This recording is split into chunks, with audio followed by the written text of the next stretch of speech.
Hello class, we have started our unit on functions.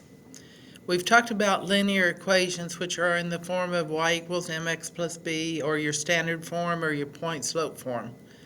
But how does a linear equation differ from the equation of a linear function? So, what is a linear function is our essential question. I'm using my knowledge of linear equations to help me understand linear functions. So you've got three warm-up questions. Pause the video and identify which are relations and which are functions and explain. Pause the video now and see if you can do the three warm-up questions.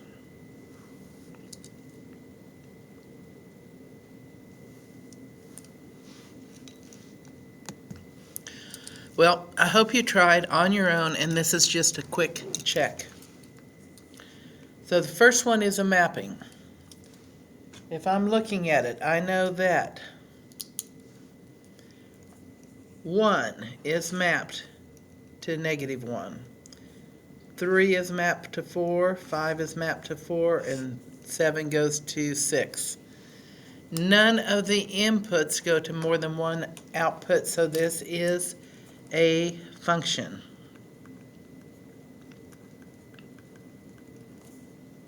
Why? Each input is mapped to exactly one output.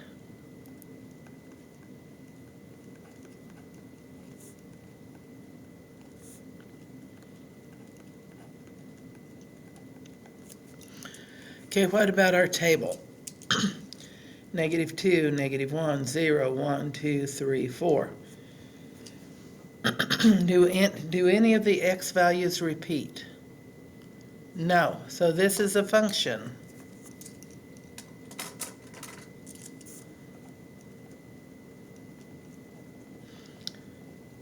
Because the x values do not repeat.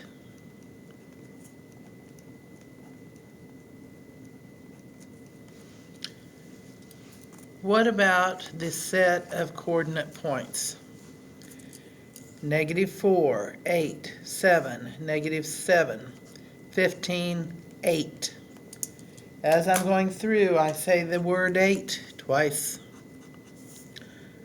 So when I do that, it is not a function. It's a relation.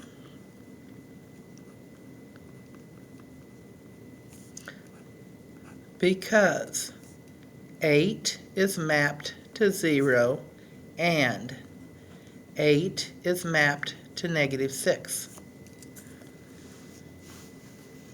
So, those are your warm-ups. Now think about the question, is a line a function?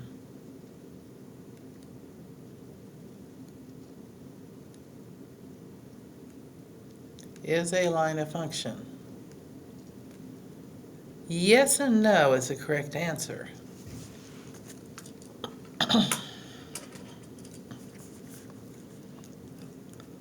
All lines pass the vertical line test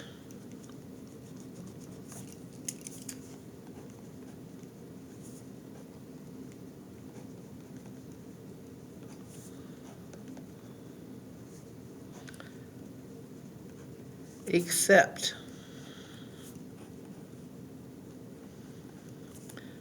lines that are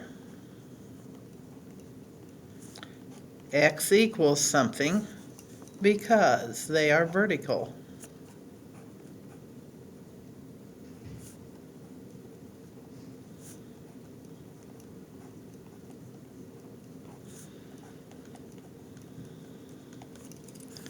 Okay, so as long as it's got a slope of 0 or a number, we're okay. But if your slope is undefined, it also means it is not a function. So let's look at what function notation looks like. F of x equals 4x plus 5. Y equals 4x plus 5. What do you notice about these equations?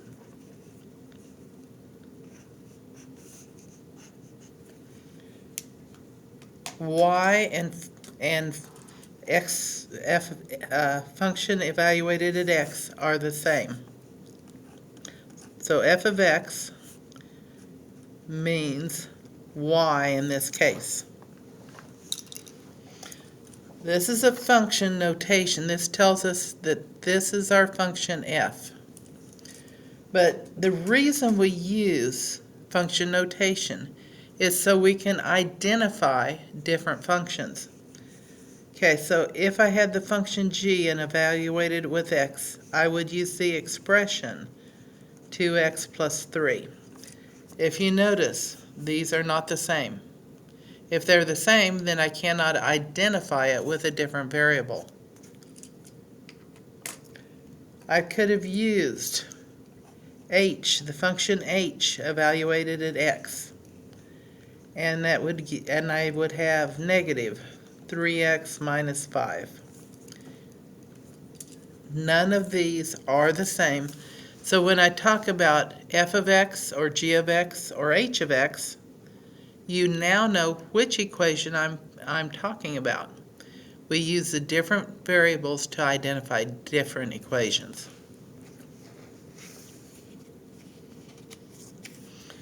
Your f of x, g of x, and y, these are all your output.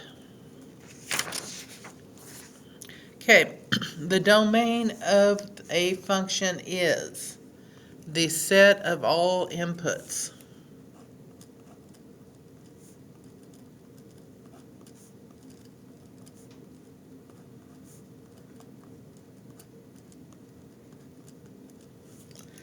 The range of a function is the set of all outputs.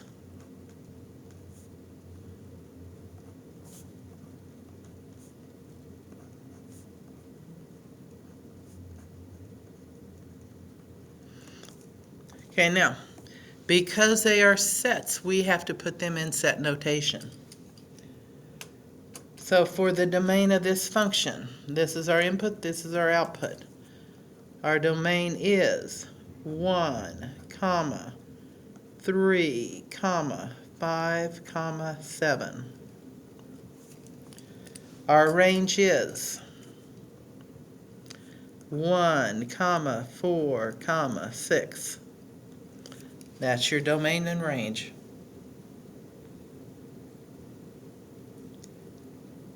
Can you do the next one on your own? You're looking at a table. What is the domain of the table? Remember, it's got to be written in set form. -2, -1, 0, 1, 2, 3, 4.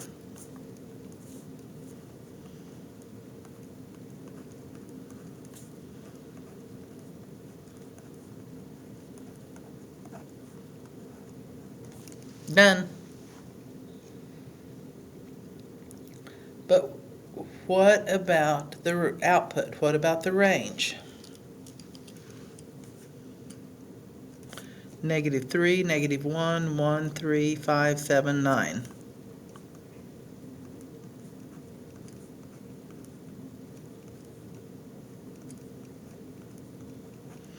Now, even if this wasn't a function, we could still find the domain and range.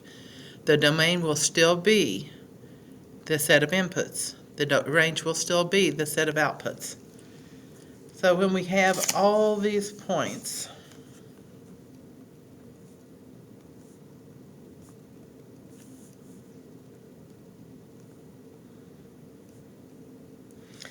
okay, this time we know it is not a function because we've got several points on the line here. So I'm going to start over here for my domain. I'm going to go this way. So as I come across, this is my first point, come up here, it is -3. I keep going. Here's my next point. It's at -1.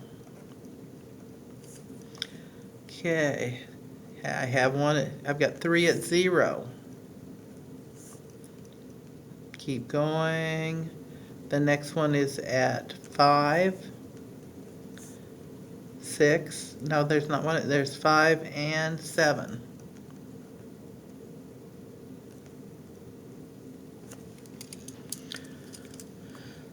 Okay, for my range, I start at the bottom. I come up. This is negative. That's 2, 4, -6. It doesn't matter how many -6 I have. I only put it down once. I come up here. This is -4. Keep going. Keep going. I'm clear up to 1. I'm up to 3. And I'm up to 4. So you can see, when you're looking at a graph, your x values you look this way for. Your y values you start at the bottom and go up.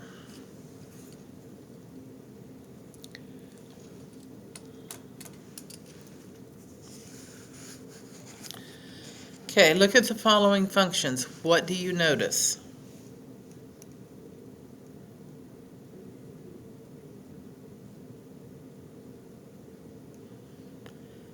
Well, the first thing you should notice is this is linear, this is a square root, this is a quadratic, and this is the absolute value. But they are all functions because they will all pass the vertical line test.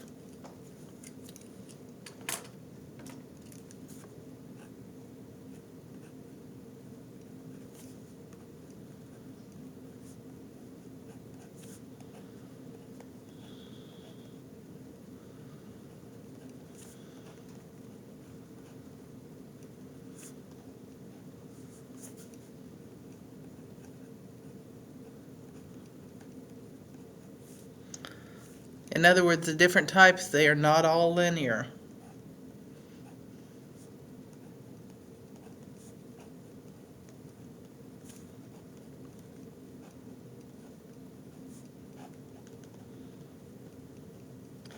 But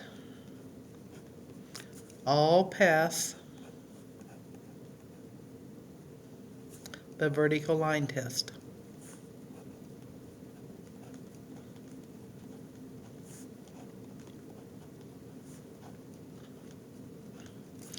How do you know when you're successful? When I can identify a function, write in function notation, find the domain or range of a function.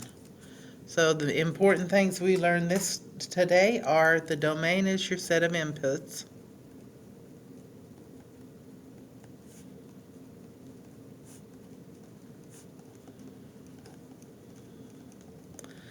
The range is a set of outputs.